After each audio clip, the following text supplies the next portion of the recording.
Hello everyone. Welcome to my channel. Echo of Life. Let's start. Have you ever cared deeply for someone, only to watch them slowly withdraw, creating space where there was once closeness? Or perhaps it's you. The one who steps back, who finds deep closeness overwhelming, who feels safer in solitude even while longing for connection. This tension, this quiet dance between the desire for intimacy and the fear of it, is one of the most misunderstood patterns in human relationships. It's the dynamic of avoidant attachment, the psychology of pulling away even when your heart quietly aches to be close. On the surface, it can look like indifference. Someone relating in this way may seem detached, cool, or disengaged. But look a little closer, beneath the protective layer, and you'll often find a different story, a history of emotional survival. A strategy learned long ago to manage the vulnerability of needing others. What looks like distance is often protection. What feels like rejection is often fear. And understanding this can change how we see ourselves and the people we care about. Many believe the need for intimacy is optional, like a preference. But psychological research, beginning with pioneers like John Bowlby in attachment theory, shows us it's as essential as air or water. As children, we learn what love feels like from how our caregivers respond to us. If comfort is consistently available, we internalize that closeness is safe. But if comfort is inconsistent, absent, or overwhelming, the mind adapts. It learns to survive, depend less, appear strong, turn inward, not outward. Thus, the avoidant attachment style is born, not as a flaw but as a brilliant survival strategy. Yet here lies the paradox. What once kept you safe can later become what keeps you isolated. In adulthood, this pattern often plays out in subtle but powerful ways. You might feel uneasy when someone gets too close emotionally, even if part of you wants exactly that.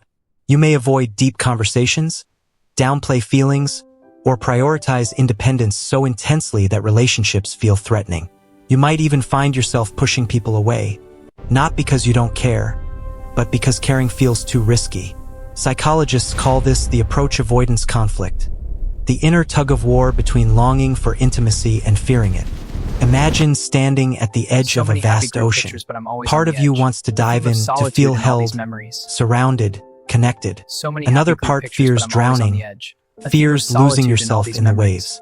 So you stay on the shore, watching others swim, yearning yet retreating. That's avoidant attachment from the inside.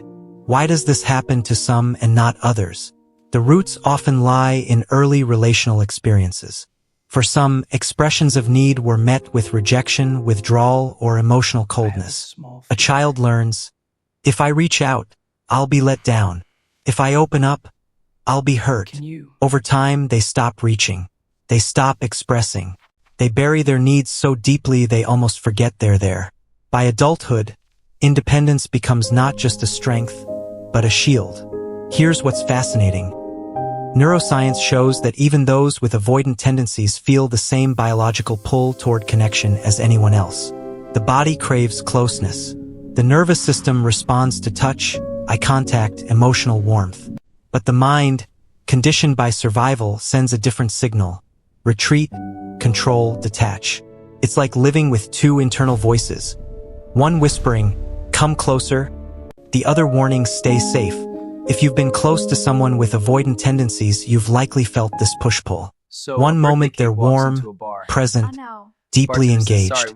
The next, they withdraw, create distance, or become emotionally reserved. It's not random. It's the attachment system activating, trying to protect them from the vulnerability of depending on another person. Now consider how this shows up in love. Imagine being with someone who cherishes you but fears the very closeness you offer. Imagine wanting intimacy but feeling overwhelmed when it arrives.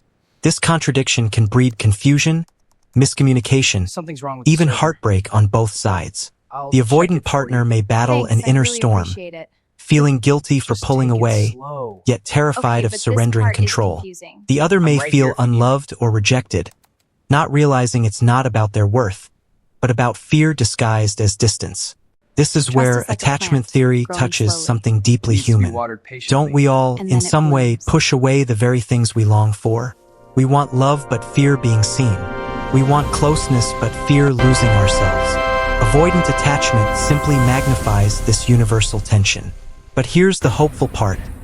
Attachment styles are not life sentences. They're patterns. And patterns can be understood, worked with, and gently reshaped. The first step is awareness, seeing the pattern for what it is, rather than labeling it as coldness or weakness. Avoidant individuals often carry a quiet strength, a fierce independence, a resourcefulness born of necessity.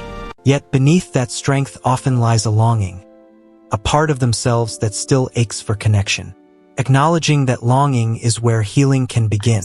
Psychologists speak of the earned secure attachment style, a place where, through reflection, self-awareness, and healthy relationships, people can move toward greater security.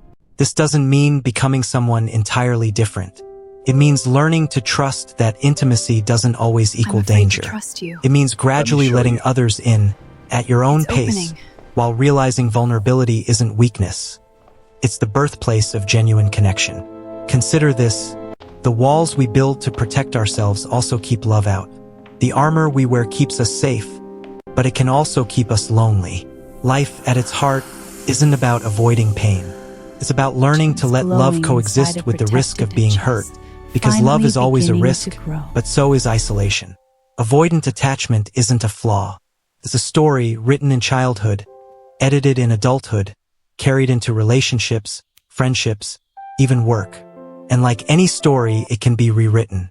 The pen is still in your hand, even when it doesn't feel that way. So what would happen if you stopped pushing people away? What if, instead of retreating, you allowed yourself to stay one moment longer in the presence of closeness? What if, instead of seeing dependence as weakness, you saw it as an act of courage? We are not built to go through life untouched, unseen, or unloved. We are built for connection. While avoidant attachment may whisper, "Stay safe, stay distant," the heart knows another truth. Healing begins when we allow ourselves to be held, even if only for a moment. This journey goes deeper still. The psychology of pushing people away isn't only about fear of intimacy, it's also about identity. For many with an avoidant style, independence becomes sacred. The idea of needing someone can feel like weakness, even like betraying a carefully built self-image of strength. They're used to being the one who doesn't ask, doesn't rely, doesn't lean. Letting others in can feel like losing control. Yet ironically, the very strength they prize often masks a tender truth. Even the strongest among us long for the softness of being known, accepted, loved without conditions. It's a contradiction that can leave avoidant individuals feeling at war with themselves. One part saying, "Stay free, stay in control," while another whispers, "Don't leave me alone." If you've felt this, you know how draining it can be. You might withdraw when someone starts to care too much, feel a wave of irritation at their closeness, only to later ache with loneliness. Rationalize distance by saying you're too busy or not ready, when what you're really protecting is the vulnerability of being seen. If you love someone avoidant, you've likely felt the sting of mixed signals. One day they open up, and you feel you've broken through. The next, they retreat into silence, leaving you wondering what you did wrong. It's easy to take this personally, but the truth is, their withdrawal isn't about your worth. It's about their history. Their nervous system is wired to see closeness as risky, and until that wiring begins to shift, the cycle continues. But cycles aren't destiny. Neuroscience tells us the brain is malleable. New experiences can literally rewire old patterns. When someone with avoidant tendencies experiences safe, consistent, non-demanding care, little by little, the walls begin to soften. It's not instant. It's not easy, but it is possible. And it starts with awareness of the pattern, of the fear beneath the armor, of the longing that never truly disappeared. Avoidant attachment doesn't only appear in romance. It weaves into friendships, careers, even how people handle success and failure. An avoidant person might keep friendships at surface level, never revealing much. At work, they may prefer solo projects, avoiding collaboration where vulnerability could arise. Even in joy, they might struggle to celebrate with others because closeness, even in happiness, can feel unfamiliar. It's not that they don't care. It's that caring openly feels unsafe. And yet, here's another layer of the paradox. Beneath the armor, Avoidant individuals often care deeply. They may love intensely, but quietly. Show affection through actions more than words, through consistency rather than overt vulnerability. Sometimes the person who seems most distant is the one who would quietly show up in your hardest moment. Because love, though hidden, is still there. So if you recognize yourself in this, how do you begin to move toward healing? The path isn't about tearing down walls all at once. That would feel overwhelming, even unsafe. It's about gently opening small windows, allowing yourself to be seen in tiny moments, testing the waters of vulnerability and noticing that not every act of closeness leads to harm. Maybe it starts with sharing a small worry with a friend, letting yourself ask for help with a simple task, sitting in silence with someone without reaching for distraction. Each small step sends a message to your nervous system. Thanks, I really Connection can be safe. For those who love someone with avoidant attachment, patience is key. Pressuring them to open up often backfires, confirming their fear of being overwhelmed. What helps most is consistency, being a steady, safe presence without demanding more than they can give. Over time, that safety becomes the soil where trust can grow. Let's zoom out further. Avoidant attachment isn't only about individuals. It's also influenced by the culture we live in. We often glorify independence, self-reliance, the lone wolf mentality. We admire those who seem untouchable, who never show weakness. While independence has its beauty, it can also feed the cycle of avoidance, teaching us to prize distance over intimacy. But what if true strength isn't about standing alone, but daring to stand together? What if courage isn't found in pushing people away, but in letting them see us as we truly are? Because connection is not weakness, it's the deepest form of resilience. To let someone in is to risk pain, yes, but it's also to open the door to love, belonging, and healing. Every meaningful relationship, every profound friendship, every bond worth having is built on the courage to be vulnerable. Here, philosophy meets psychology. If life is fleeting, if time is limited, what will matter most in the end? The independence we guarded, or the connections we allowed ourselves to make? The walls we built, or the moments we let them down? Avoidant attachment teaches us something profound about being human. It shows how fear can shape our choices. But it also reminds us that fear doesn't have to have the final word. Here's the hidden truth. Pushing people away may feel like control, but it's also a form of self-abandonment. Every time you retreat from love, you retreat from a part of yourself. Every time you silence your need for closeness, you silence a piece of your humanity. And deep down, no matter how far you run, that longing remains. So perhaps the real invitation is this: to stay. To stay a moment longer in the discomfort of closeness. To stay present when your instinct says to withdraw. To stay open when your heart wants to close. It won't feel natural at first. It may feel terrifying. But slowly, over time, staying becomes easier. With every moment you choose presence over retreat, you rewrite the story of your attachment. Because intimacy is not the enemy. Vulnerability is not a trap. Connection is not a weakness. These are the very things that make us human.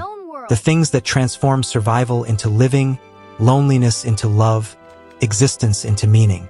So if you find yourself pushing people away, know this: you are not broken. You are not unlovable. You are human, shaped by experiences that taught you to protect yourself.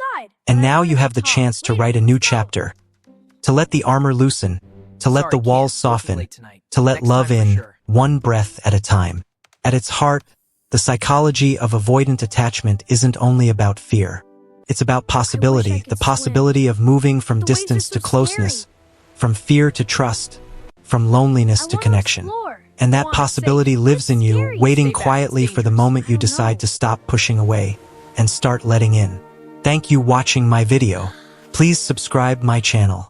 For more updates,